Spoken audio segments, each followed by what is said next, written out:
C'est une nouvelle adhésion qui donne du poids au bloc républicain dans la première circonscription électorale. Après celle des femmes de l'HFAC le samedi dernier, c'est un autre leader politique qui atterrit dans la grande cour des cavaliers du BR. Daniel Louis Mourou, puisque c'est de lui qu'il s'agit, grimpe ainsi sur le cheval blanc cabré après plus d'un mois de suspense. C'est désormais le parti bloc républicain qui accueille le jeune leader que d'aucuns appellent le guide de la jeunesse de la première circonscription électorale. À l'assaut du combat électoral, l'honorable Arifa Ribako, coordonnateur départemental du bloc républicain, galvanise les militants et sympathisants du parti BR à travers cette adhésion qui a mobilisé toutes les organisations installées au sein du bureau national du parti. C'est à travers des mots chaleureux, empreints d'émotion, que Nassirou Arifa Ribako a souhaité la bienvenue au nouveau cavalier du bloc républicain. Notre parti, le bloc républicain, prend un nouveau souffle. C'est un poumon supplémentaire qui arrive et certainement qui donnera plus d'oxygène au corps bloc républicain et donnera plus de souffle aux cavaliers pour tenir sur le cheval cabré parce que le combat est gagné. Très tôt, cette rencontre a pris l'allure d'une campagne électorale avec des démonstrations de l'honorable Rachidi Gbadamassi. En vantant les mérites du nouveau cavalier, l'honorable conseille aux militants BR ce qui suit. Que le bloc républicain est venu corriger une injustice sociale, une injustice politique, une erreur monumentale politique.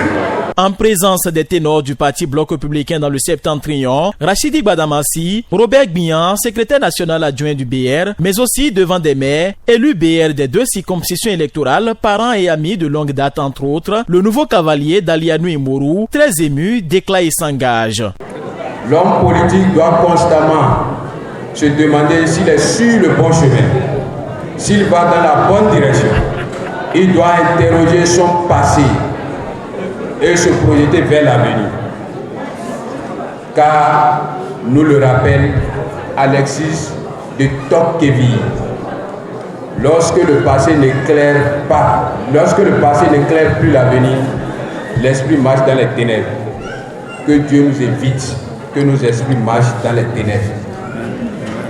C'est donc conscient de ce que l'avenir est une porte et le passé en est la clé que nous nous sommes posé des questions dont les réponses se réunissent ici, ce jour.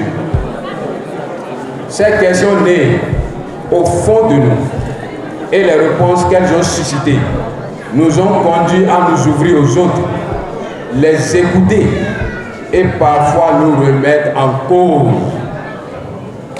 Ces questions nées au fond de nous et les réponses qu'elles ont suscitées nous ont conduits à nous ouvrir aux autres, les écouter et parfois nous remettre en cause. Nous sommes honorés aujourd'hui d'être accueillis à bras ouverts par le parti du cheval cabré, le bloc républicain. Robert Gbian, secrétaire national adjoint du parti bloc républicain. Je profite aussi de cette occasion pour féliciter M. Daniel Mourou qui vient de faire une déclaration d'adhésion au bloc républicain par des moindres. Au passage, je dirais que entre autres déclarations d'adhésion, celle d'aujourd'hui en a une, parce que j'en ai eu, mais celle d'aujourd'hui est toute particulière. La porte du parti bloc républicain reste grandement ouverte pour quiconque veut rejoindre le parti, dira le coordonnateur départemental. La foi dans son écurie ne peut être qu'un point et nous en sommes très fiers. Nous sommes un fleuve et nos affluents peuvent encore contenir d'autres militants, a souligné Arifa Ribako. Signature du registre d'adhésion au parti, port de l'écharpe vert, couleur du BR sont les autres étapes qui ont marqué cette cérémonie d'adhésion.